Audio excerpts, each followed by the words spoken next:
Ladies and gentlemen, please welcome Nvidia founder and CEO, Jensen Huang.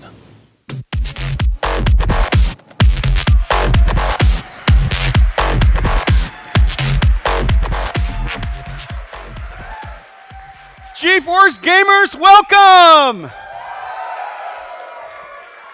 Everybody, welcome to San Francisco. Welcome to this year's GDC. Are you guys ready? All right, let's get started. PC gaming is thriving and growing. There are now 200 million GeForce gamers all over the world. In the last 4 years alone, Steam gamers grew 4x. That is spectacular growth. One of the reasons why PC gaming is growing so fast is because the technology keeps evolving. It's an open platform. Developers keep coming up with greater and greater production value. The special effects that we add to the games are more and more interesting, and the technology keeps advancing. From shaders to higher resolution to HDR, and now we're moving into VR. In just the last 5 years, technology has increased in capability by a factor of 10. This ability to innovate and continuously evolve the PC platform is one of the reasons why PC gaming is so vibrant. Another reason, the different ways that developers and game makers continue to innovate on ways you play. Starting with first-person shooters, we moved to real-time strategy games, and now we have these amazing mobile games. Esports has become one of the major phenomenons in entertainment. There is no question in my mind this is going to become the largest sport on the planet. Today, there are 100 million mobile gamers. It has grown a factor or two in the just last 2 years. That doesn't even count all the people that spectate. Just as you know, not only is it fun to watch, not only is it fun to play, it's fun to watch. The number of people who watch other people play video games on YouTube and Twitch has now reached 600 million. 600 million, growing 50% a year. PC gaming is vibrant. PC gaming is thriving thanks to all of you.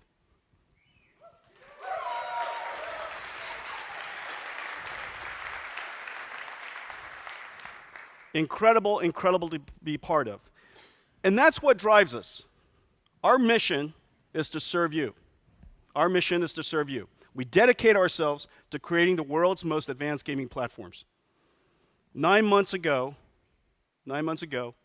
we revealed Pascal, the most advanced GPU we've ever built, the best graphics processor the world's ever seen, and the results have been fantastic.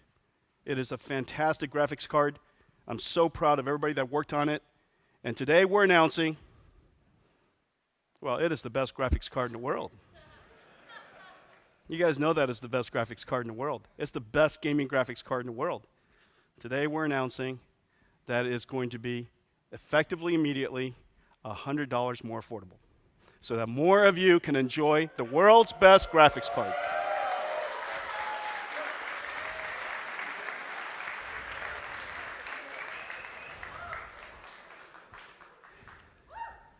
Well, thank you all for coming.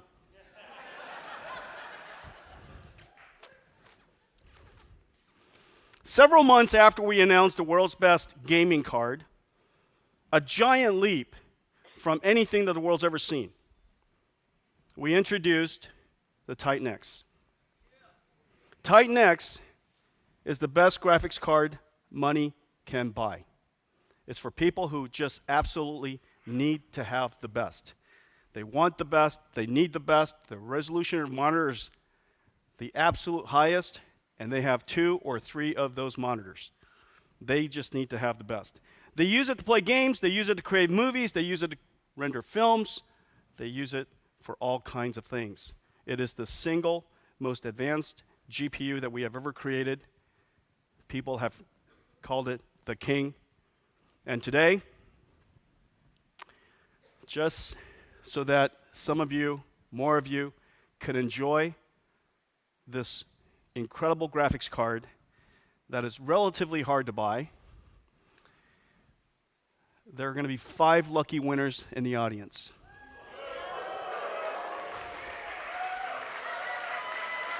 There are going to be 5 lucky winners in the audience. So as it turns out, there's now a black light that's shining on all of you. If you could hold out your card, in fact, the winners already have it on your card, on your badge. And it says, what does it say? What does it say? Does anybody know? It says, for the win. FTW. Who's got an FTW? Stand up. FTW, FTW, FTW. Where else? I see 3. There are 2 more. They're back there? Okay, you guys, you have just won a brand new Titan X, the best graphics card money can buy.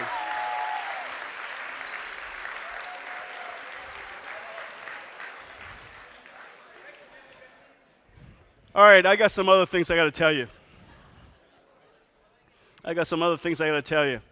All right, everybody settle down.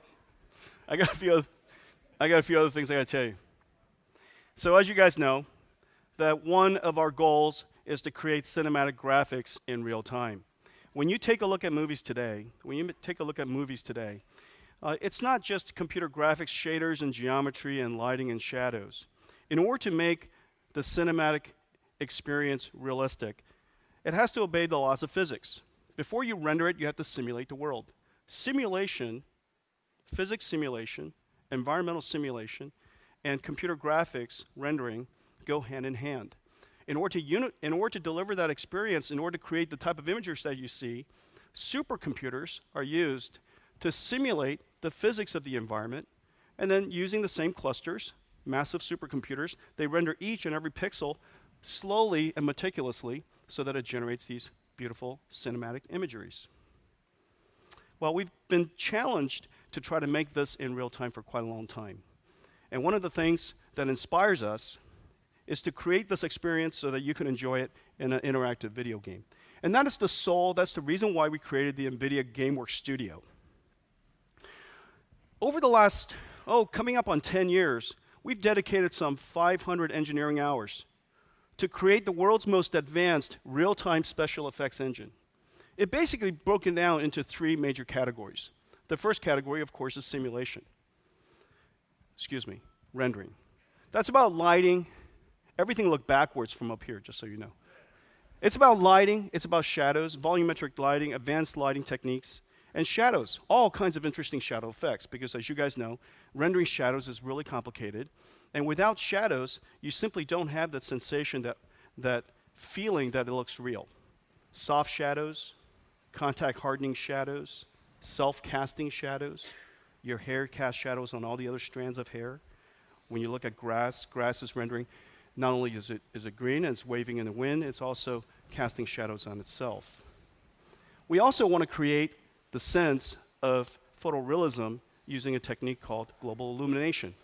With Pascal, we introduced the idea of simultaneous multi-projection, the ability to render into every single direction, 6 different directions at the same time. That ability allows us to create a type of global illumination effect, acceleration called voxel-based GI, VXGI. We also use that technique for voxel-based ambient occlusion. All of those advanced rendering techniques are embodied inside our rendering engine. We also created the world's most advanced real-time simulation engine. They're particle systems, they're fluid systems, systems that allows you to simulate rigid bodies, simulation engines that allows you to simulate cloth, hair, turf. And all of those techniques, as you can see, unifies both the simulation, the physics simulation of it, as well as the rendering part of it. We combined it into one single engine so that we can create these type of special effects that you guys see in cinematic films. The amount of computation necessary to do so is really quite extraordinary. In fact, it's a supercomputing problem. And that's one of the reasons why these film studios use large clusters of supercomputers to render the film. It is the single most expensive thing they do. It takes hours to render each frame, and it takes solid years in order to create the entire film. Animating it, rendering it, simulating it, making it look beautiful, of course, and of course telling the story is incredibly computationally intensive. And now we're going to take the whole thing into VR. Well, when you go into virtual reality, you want a sense that everything is behaving according to the laws of physics. When you touch something, there should be a sense of collision detection. When you use water, you should see that it's spewing and flowing and adhering, if necessary, if appropriate, to different surfaces. Smoke should behave like smoke. Fire should behave like fire. In order to put all of that into VR, an enormous amount of computation is necessary. Well, we've been developing this engine now for quite a long time. It's been incorporated into major game engines all over the world. Today, we're announcing something really, really important.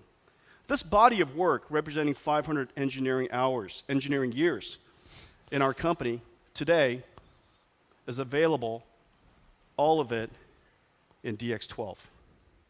DX12 gives us the opportunity to put this engine in the hands of developers all over the world, and it'll run on any platform that is DX12 compatible. If it has a credible DX12 system, this engine will now run on it. By unifying rendering, simulation in VR, and putting it on every DX12 platform, we hope that we can lift and we hope that we can inspire future games like you've never seen before. So today, we're announcing the NVIDIA GameWorks library and engines will be available on DX12. I want to thank all the engineers that worked so hard to make this possible. Thank you.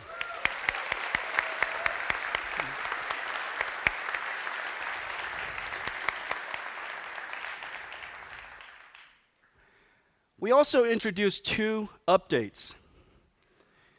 As you saw earlier in the cinematic movie, cinematic images, rendering water is really, really hard. Water is made up of a whole bunch of molecules interact with each other. Sometimes it's more viscous, sometimes it's more liquid. It flows, it interacts with objects, things boil on top of it. And as you know, water is really, really beautiful, and it's very hard to do. The technique used for doing that is called smooth particle hydrodynamics.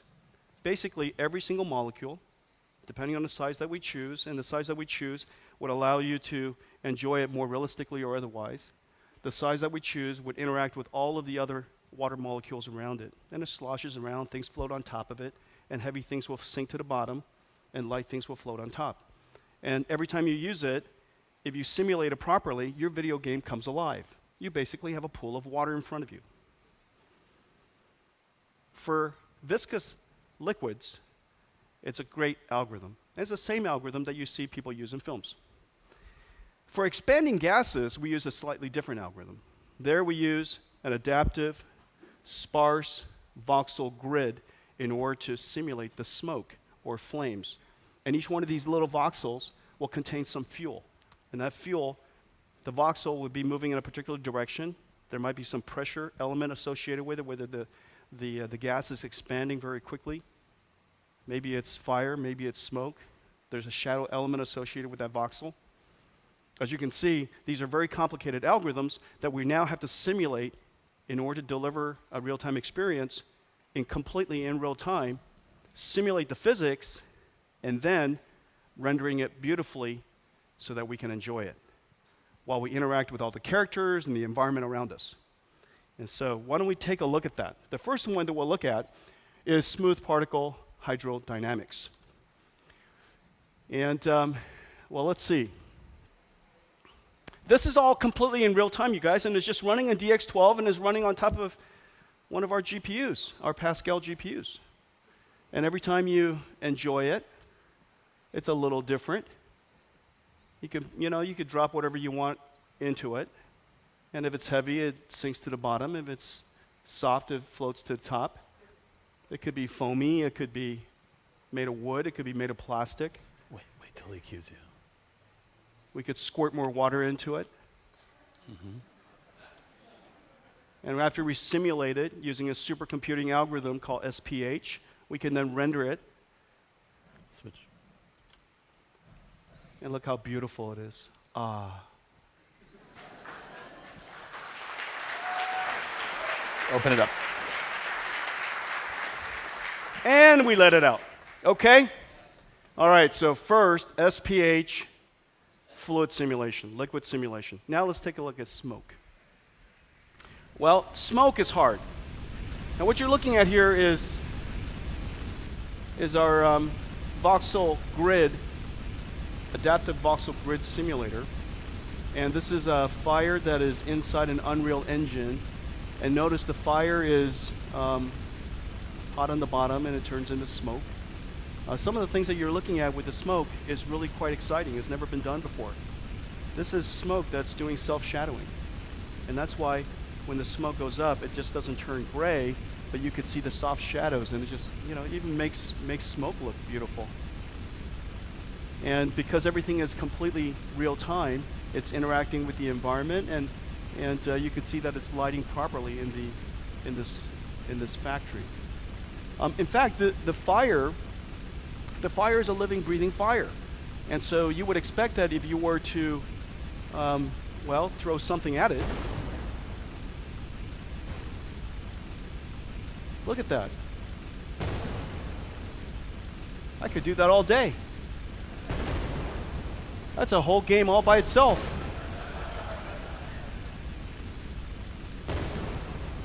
And notice these gigantic bullets. When it hits that plate in the back, it collides and it behaves according to the laws of physics, and we can make that giant plate heavy and so that it's harder to make it move, or we can make it lighter so that it moves more easily, and everything is all lit properly, and the material that is on top of it looks like real wonderfully, beautifully shaded material, and the fire is completely interacting with it. And so why don't we shoot one more into it, and let's do a bullet time or something.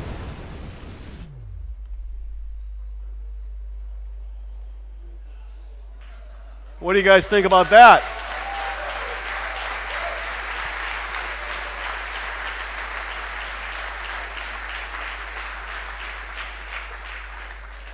That's great, guys. Good job. Good job. We could be here all night.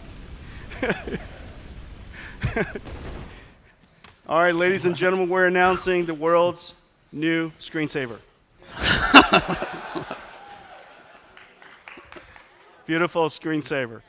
Yeah, you want that, right? Isn't that amazing? That's incredible. That's incredible. That's absolutely incredible. This is where supercomputing meets computer graphics. Supercomputing meets computer graphics. Now, the thing that's really, really quite special, and the reason why it's taken us so long to make this possible, is because the GPU now has to do simulation a little bit, computer graphics a little bit, simulation a little bit, computer graphics a little bit, and we now have to unify rendering and simulation into one application. This is now running on top of DX12, and DX12 running on top of a Pascal GPU using the DX12 architecture of asynchronous compute allows us to now interleave computer graphics and computation into one workload. As a result, we can do rendering, and all of the work that we've done with advanced rendering and all of the work that we've done with physics simulation can now come together on top of one engine, and we can deliver this result and this effect all completely through DX12 on, in this case, what you saw earlier was Unreal Engine 4. All of this has now been put in place so that game developers can take advantage.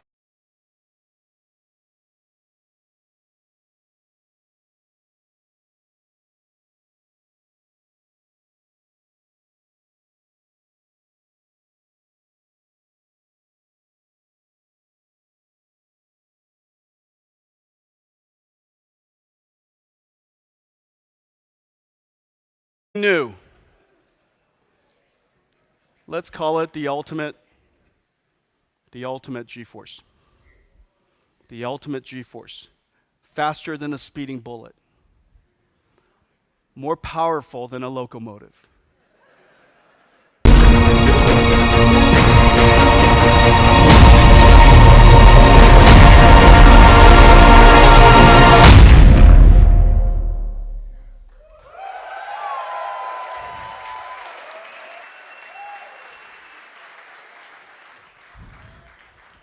GeForce GTX 1080 Ti.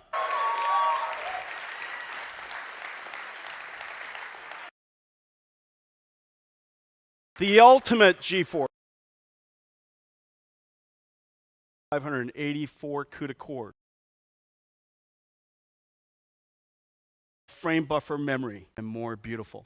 And so this year, in order to introduce the next generation high-end so that you're ready to enjoy video games with next generation games, next generation monitors, we introduced the 1080 Ti with 11 gigabytes of memory. Now, when you take a look at history, it would suggest that very shortly we're going to need 11 gigabytes. These are some examples of games that we've seen over the years. You've got Total War, you've got Call of Duty, Grand Theft Auto, and year after year after year, Deus, Watch Dogs 2. Watch Dogs 2 is nearly 8 gigabytes all by itself today. At 5K, that would be nearly 11 gigabytes. And that gives you a sense of one of the reasons why we decided to put so much memory into this new graphics card. The second question is, how did it get so fast? How is it possible? 1080 Ti is 35% leap from before. How is it possible? That is because the clock speed of the chip is over 1.5 gigahertz, whereas the frame buffer is limited in bandwidth. And so we could do that on chip with a tiling cache. The tiling cache made it possible for us to boost our bandwidth even further. And it depends on what application we're rendering, but if there's a lot of translucencies or a lot of smoke or a lot of alpha blending, or the depth complexity is very high, then the tiling cache works incredibly well. We've effectively, between the bandwidth, compression, and tiling cache, effectively more than doubled the raw bandwidth that we see from already a super, super fast memory. Now let's take a look at 1080 Ti in action. But before, let me just describe to you what we're going to show you. Last year in May, with the launch of the 1080, we used this character study from Epic. They're just incredible at computer graphics, and the artistry that they have is just really quite wonderful. And so we chose this Paragon character study as the topic, as the demo for the 1080, because it pushed the limits of any graphics card. And 1080 could barely deliver a performance, if you recalled, that didn't drop frames every now and then on a 60 hertz monitor. And this particular image, this particular demo, uses physically accurate rendering of materials. The skin is rendered beautifully with subsurface scattering. So many different lights to create the effect of global illumination. The shadows are beautiful. The amount of geometry is just extraordinary. All of it turned into an incredibly great test for the state-of-art computer graphics. Now, what you're going to see is Paragon, the Paragon viewer, the character viewer, and it's going to be running basically silky smooth. It's 35% faster than what you saw last year on a 1080, and I'll tell you a bit more about it, but just take it in, how beautiful it is when something is just utterly silky smooth. Let's play it.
Is that amazing?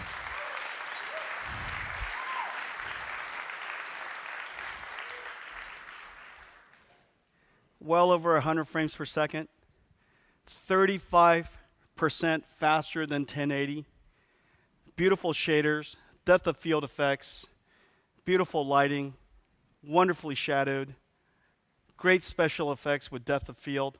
It looks so beautiful, so silky smooth. This is the way computer graphics ought to be. So, let me, wait. So, the question is, what were we running at? Can you show us? All right, just now, that's right. We're cooking along at 2 gigahertz, and the temperature of the card is 66 degrees C. This is out of the box GTX1080 Ti stock cooler. One of the things that we did was we improved the power delivery system of this 250 amp card with its 7-phase switching power supply. The current that we deliver is really stable. And the second thing that we did was we improved the cooler so that we can now have twice as much surface area, and as a result, the engineering of this graphics card makes it super overclockable. Coming out of the box, the stock out of the box, 1080 Ti is 35% faster than 1080. The stock out of the box is faster than a Titan X. And this is another, if we go back, what is stock out of the box? This is stock out of the box, faster than a Titan X, and with the overclocking headroom that we provide, you can get another 15, 18, 20%. Isn't that amazing, guys?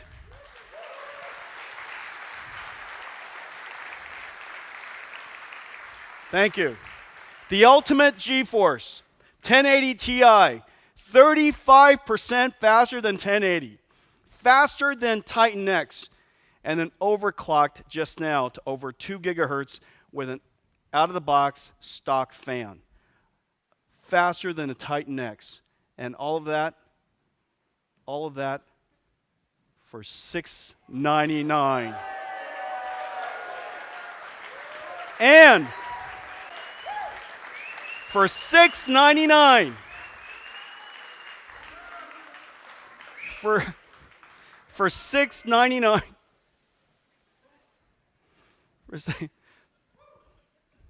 Don't throw your wallets up here. For $699.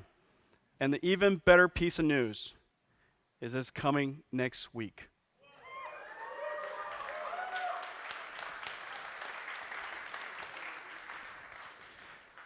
Now, guys, this is not just an announcement. We are in full production. 1080 Ti, in fact, is all around you. Ladies and gentlemen, why don't we now let all of you enjoy 1080 Ti. We have a whole bunch of PCs built up. We have VR sets built up. You can enjoy 1080 Ti right now, tonight. And so I hope all of you hang around so that we can all hang out together and play with the latest, the best, the ultimate GeForce. Thank you all for coming.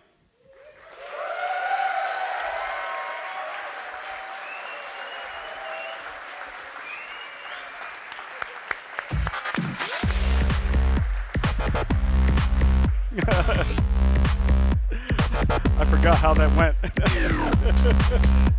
Yeah, I know, I didn't see it.